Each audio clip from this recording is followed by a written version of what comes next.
El pasado 15 de mayo, la doctora Flora Alejandra Gómez Contreras, fundadora del proyecto Español para Todos, fue invitada al programa Cambios, conducido por Fernando Schwebel.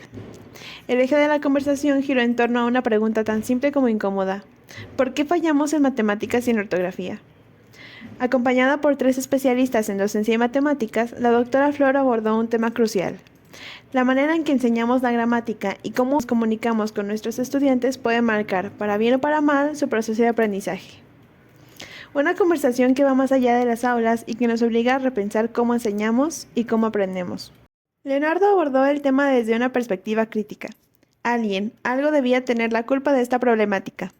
Hizo referencia de los supuestos horrores ortográficos, a las burradas que se difunden en los medios de comunicación hoy en día y que, supuestamente, dañan la forma en que nos comunicamos. Al principio, la doctora Flora Alejandra se presentó como lingüista y desde esta perspectiva abordó el tema de la importancia de la ortografía dentro y fuera del aula. Querida Flor, entonces, ¿tú cómo lo analizas? Porque lo vemos constantemente, hasta en los letreros que vemos en la calle, pues hay faltas de ortografía. Y llega un momento en que uno se acostumbra a que cuando ponemos ha salido sin H, pues ya así va a ser, ya para qué le haces al cuento, ¿no? Gracias por esta convocatoria. Yo me quiero presentar y quisiera poner adelante mi oficio. Yo soy lingüista. Entonces, de repente, cuando a las personas les dices, soy lingüista, y te preguntan a qué se dedica, y pues el lingüista es el científico del lenguaje. Yo te diría desde mi expertise que sí es importante la ortografía, pero que con frecuencia sí se sobredimensiona y se sanciona mucho. Además, la doctora habló de las consecuencias de una pedagogía que ve el error como algo negativo y propuso una nueva forma de enseñar que da importancia tanto a la gramática como al derecho lingüístico del alumno. Y que de repente esta sanción genere en los alumnos cierto tipo de estrés que no les hace ver otras habilidades y capacidades comunicativas que sí tienen y que probablemente se sancionan, insisto, demasiado. El conductor mencionó la importancia que solía tener el corrector de estilo en los procesos editoriales, cuando, según él, no existían los textos sin errores. Ante tal afirmación, Flor declaró que la corrección de estilo es muy importante, pero la creatividad del autor posee una importancia igual o incluso mayor que la pulcritud del texto. Yo como amante de la teoría del texto y de todas estas reflexiones, yo diría que el riesgo que se corre en exagerar o sobrevalorar la sanción de la ortografía puede inhibir ciertos procesos creativos en el alumno, porque le dejas la tarea y si al alumno le dices te voy a quitar 20 puntos o no te recibo la tarea si tienes más de 5 errores, pues el alumno está más preocupado por la sanción que por otros procesos complejos de pensamiento que le están llevando a construir un texto. O sea, es decir, si lo pusieras en una balanza, es más complicado lo que mental y cognitivamente hace un alumno para construir un texto y comunicar que los errores ortográficos. Entonces, ¿cómo abordarlos en un balance en donde respetes el derecho lingüístico del alumno, en donde privilegies su necesidad comunicativa y no lastimes cierta seguridad que tiene? Todos los alumnos a nivel maestría y doctorado me han dicho, tengo miedo de escribir. Y ese miedo viene inoculado desde las fases tempranas de escritura. Entonces yo creo que hay que apostarle también a una pedagogía sí estricta, sí fundamentada y que dé importancia a la ortografía y a la gramática, pero que sea respetuosa del proceso vital del alumno. Es importante la ortografía, pero yo no la tasaría en una cifra demasiado elevada y creo que sí hay una tradición bastante opresiva en el manejo de la ortografía. Y si me aguantan, diría que en muchos casos en docentes el látigo ortográfico se convierte a veces en un ejercicio de sometimiento de autoridad en el aula. La perspectiva catastrófica del conductor es que el sistema está mal y los culpables de sus errores ortográficos son los alumnos. La fundadora de Español para Todos insiste: no más violencia. La enseñanza de la escritura no puede estar por encima del derecho lingüístico de los alumnos.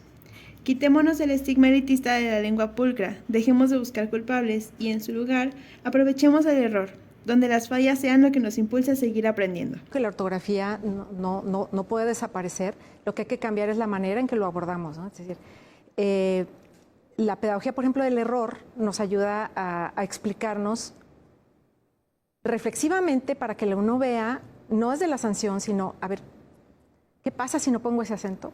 ¿Por qué no lo puse? La escritura finalmente es arcaica, pero que no sea el único medio que valide el derecho comunicativo del alumno. y los espacios de creatividad que merece tener en el aula y en el proceso formativo. Sí se viene arrastrando desde hace mucho, es cierto. Nadie habla con faltas de ortografía, ¿no? Esa es otra cosa que decimos. El hacer 80 planas de mi mamá me mima ya ahorita ya no funciona. No. Yo sí me iría al mi mamá me mima, no es lo único, pero sí la madurez del trazo me parece que es muy importante para procesos, sobre todo mecánicos, para el trabajo, para actividades de precisión y para madurar ciertas zonas, ¿no? Neuronales, pero no es lo único. Yo regresaría, ¿no? a cómo, bueno, yo vengo invitada por parte de Secretaría de Educación. Sí les diría que los alumnos que están en educación básica, en primaria, tienen hasta segundo año de primaria para aprender a escribir. Y que las infancias que están en las escuelas privadas se les presiona para desde preescolar aprendan a escribir su nombre. Decía Emilio Ferreiro, eso no es escritura, eso es dibujar letras, como una especie de timbre de orgullo de mi niño ya sabe escribir. Mi niña sabe escribir, pero bloquea, ¿no? Muchas capacidades del niño que necesita subirse a un árbol, mojarse, jugar con el lodo, que son otras formas que tiene que vivir en su momento. Mencionarlo a que escriba ni meterlo en un esfuerzo de mérito desde el adultismo, ¿no? Es decir, ya tienes que ser adulto, ya tienes que lograr esas pautas. Entonces yo rescataría mucho eso, ¿no? Es decir, dejar al niño en estos procesos, pero sí tener el tacto para conducir, sí tachar, sí señalar, sí trabajar para equilibrar esos procesos y encontrar ese balance para que se convierta en una experiencia favorable y si me aguantan, amorosa, ¿no? Con el lenguaje y la escritura. De las invitadas aseveró que los jóvenes no leen, lo cual provoca que crezcan con un rezago académico y dificulta que tengan una buena ortografía. ¿Que no leen? La doctora Flora asevera que los jóvenes sí leen, también saben argumentar, pero no de una forma normativa o aceptada académicamente.